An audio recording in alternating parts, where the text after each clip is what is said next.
In Chapter 8, we're going to cover home and auto insurance. Our learning objectives for Chapter 8. First, we need to understand exactly what risk is and what risk management involves. As with many situations, the first step is to know where you are before you figure out what needs to be done. Do you have insurance on your home? What does it cover? Is it adequate? If you drive, you're required to have auto insurance, but is it sufficient to protect you? Analyze the factors that influence the amount of coverage and the cost of home insurance. Identify the important types of automobile insurance coverage. What do those numbers mean on your auto policy? And evaluate factors that affect the cost of automobile insurance. Insurance, in its most basic definition, is protection against possible financial loss. Insurance companies are risk-sharing firms. They assume the financial responsibility for your potential loss for a fee. You buy an insurance policy, you pay a periodic premium. 3 terms related to risk. Risk is just the chance of loss or injury. By definition, it's uncertain, unpredictable. Peril is anything that may cause a loss. Examples: fire, tornado, robbery, accidents. A hazard increases the likelihood of a loss. Examples: drunk driving, bad wiring. Personal risk is loss of income or life. It's caused by accident, illness, or old age. Property risk is loss or damage to property. Liability risk is loss due to negligence, injury, or property damage. Pure risk is insurable. It's accidental and unintentional. The financial loss can be predicted and insured against. Speculative risk is uninsurable. Looking more at pure risk. Pure personal risk, loss of income or life. Property risk, loss or damage to property. Liability risk, loss or damage caused by negligence. Negligence is defined as failing to take ordinary care, not repairing your broken steps, no fence around your pool. So how to manage risk? Just avoid it. Don't go to dangerous neighborhoods at night alone. Reduce it. Put a tall locked fence around your pool. Risk assumption and shifting. This is where insurance comes in. By buying an insurance policy, you've shifted the risk to the insurance company. This chart is in your textbook on page 250 and gives examples of different personal risk events, the financial impact, and the strategies for reducing the financial impact. In each case, the strategies include personal resources, private and public resources. On the next slide, we'll walk through one of the event lines in more detail. Notice that under private sector strategies, insurance is always an option. Let's look at the event line for property loss. The financial impact could cause catastrophic storm damage to property or repair or replacement cost of theft. Under strategies, personal resources include property repair and upkeep. Private sector resources include auto insurance, homeowners insurance, joint government flood insurance. Exhibit A2 in your book. By now, we should be used to seeing charts like this showing the steps in making some type of financial plan, in this case, an insurance plan. Step 1, set insurance goals. What insurance do you already have? How much risk are you willing to personally accept? How much do you want to shift? How much are you willing and able to pay to shift that risk? Step 2, develop a plan to reach your goals. Does your current insurance coverage meet your needs? What type of insurance is available to meet your goals? What's the cost of each type? Step 3, put your plan in action. Adjust your insurance coverage to match your goals. Step 4, check your results. Insurance needs change over time. You should reassess your coverage periodically to be certain that you have all the coverage you need. We'll look at each step in a bit more depth. The first step in every plan is to assess where you are and where you want to be. The same is true with insurance. What coverage do you have? Is it enough to protect you and your family in case of accident, death, or illness? Is it enough to protect you in case of perils? We covered this in the basic chart. Remember the basic set of steps in developing any plan. Where am I? Where do I want to be? How can I get there? What options are there? Select a plan of action. Employ it. Check your results and adjust. Looking at property and liability insurance, there have been huge losses in the U.S. in recent years from major weather events. 1992, Hurricane Andrew, $22.3 billion. 2005, Hurricanes Katrina, Rita, and Wilma, $50 billion. The first months of 2011, very violent, over $350 billion in economic loss. 2012, Superstorm Sandy, $18 billion in damages. 2016, $15 weather-related disasters resulting in $46 billion in damages. 2017, Hurricanes Harvey, Irma, Jose, and Maria caused over $100 billion in property damage. Property damage included destroyed homes, loss of life, and destruction of businesses. Insurance is about all you can do to give you protection against such huge losses. Property and liability insurance protects you against your legal responsibility for the financial cost of another person's injury or loss. Liability due to negligence results from failure to take reasonable care.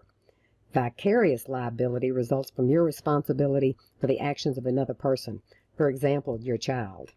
Homeowners insurance specifically protects you against damage or destruction of your home, including other structures on the property. This includes outbuildings and landscaping, and it is required by your mortgage company. When we looked at renting versus buying a home, we mentioned renter's insurance. A lot of renters never think about this, but it is important and relatively inexpensive.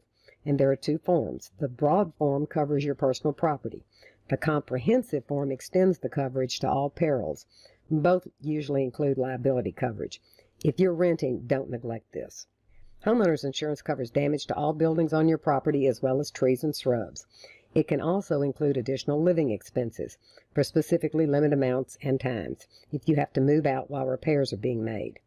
The exhibit at the bottom of the slide on page 253 in your text gives the 4 basic areas covered in a homeowner's policy: buildings and other structures, personal property, your furniture, clothing, loss of use expenses, and personal liability.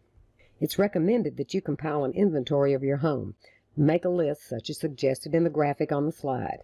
A video of every room, especially of high-ticket items, is also recommended and includes serial numbers and brand names of applicable items. In case of damage or destruction, it'll be hard to remember everything you had.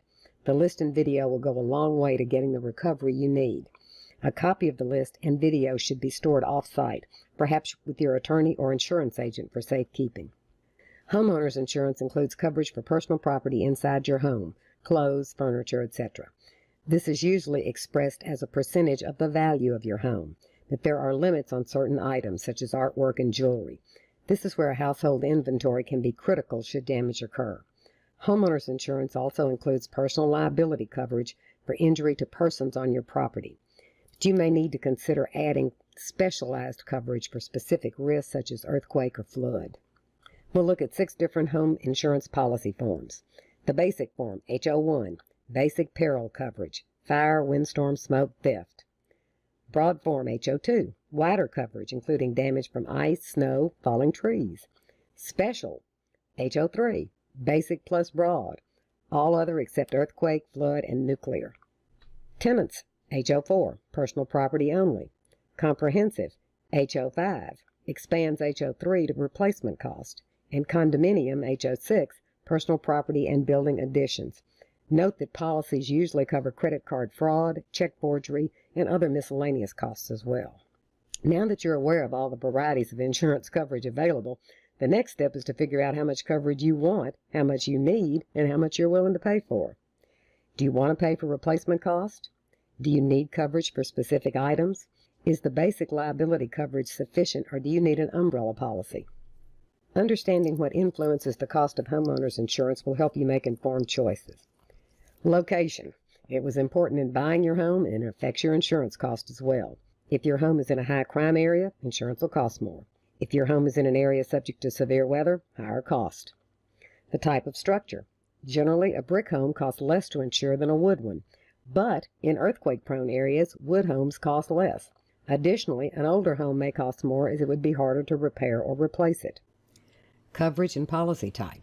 The value of your home that you need to cover, replacement or actual value. Discounts. Alarm system, smoke detectors, if you have your auto insurance with the same company. There are a lot of differences, so shop around. You definitely want a policy with full coverage. Coinsurance requires you to pay part of any loss. There are 2 basic claim settlement methods.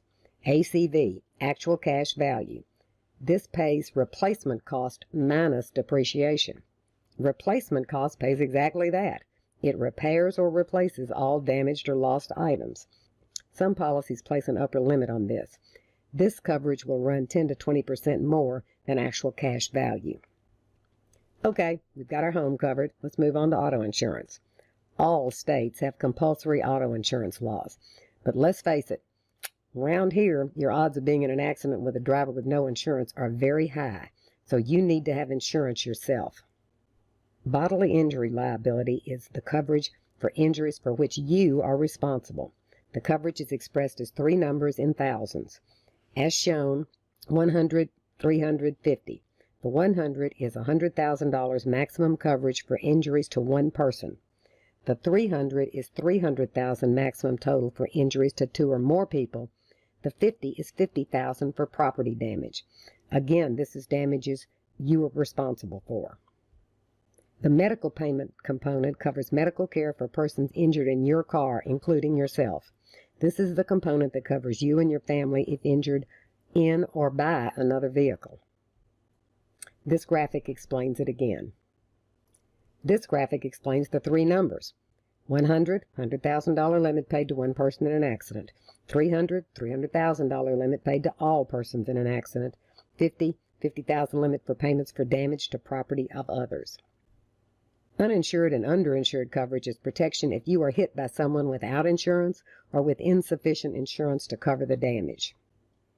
The property damage component covers damage to the other car or such things as mailboxes or street signs when you're at fault.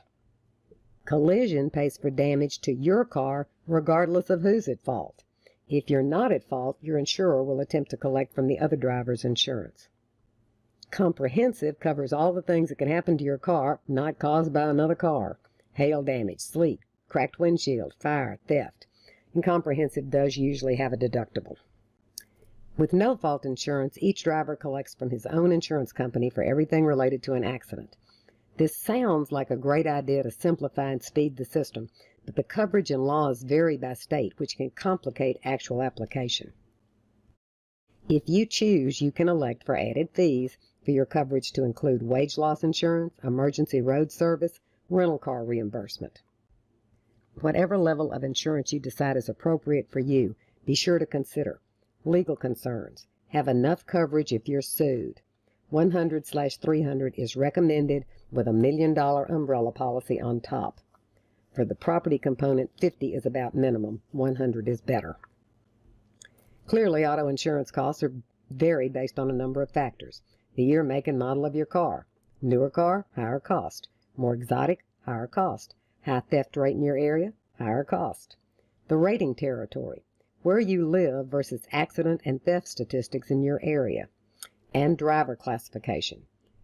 Age, younger, higher rate. Gender, young men under 25, higher. Marital status, married, lower rates. Credit history, remember we talked about this in Chapter 5.